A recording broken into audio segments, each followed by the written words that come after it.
and welcome to Windows for Nature. Today I'm going to be repotting my new nepenthes Repotting by Ventricosa. I got this yesterday and it's a baby and the roots are bulging out of the pot, so I think it's time for a repot.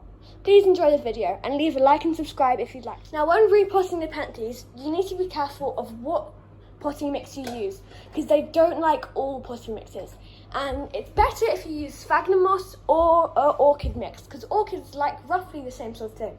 So I'm using an orchid mix which has sphagnum, some bark and perlite, which should do the trick.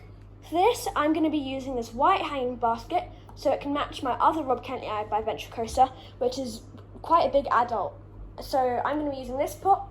So let's get to it. So what we're going to do is we're going to add a little bit of this potting mix to the bottom of the pot, sort of roughly where the pot you already use comes up to. So we're going to add a little bit of this mix, not too much, not too little, to this pot.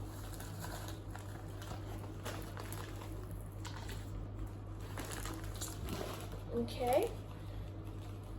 Make sure it's dry so it doesn't have enough moisture because we'll be watering it later.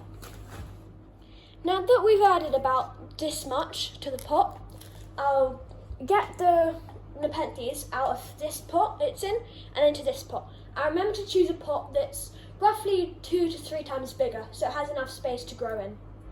So what we're going to need to do is gently take it out of here.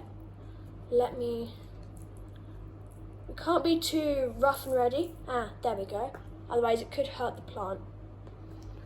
Let me just take the bits off on the hanging bit so that it doesn't affect us when we're putting the plant into the pot.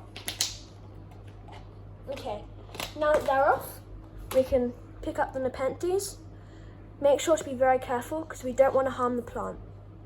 Okay, and you can break up the soil a little bit if you'd like so the roots are a bit more free.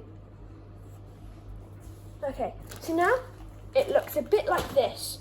So what we're going to need to do is add a bit more of this mix around here so that we can keep it in place. Oh, that's a lot of bark. Let's just remove some of that so that we can add this beautiful potting mix.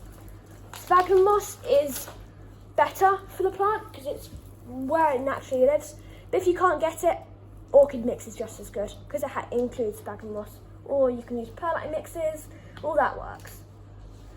Okay, this is looking good. Let me just add a little bit more and then I'll show it to you.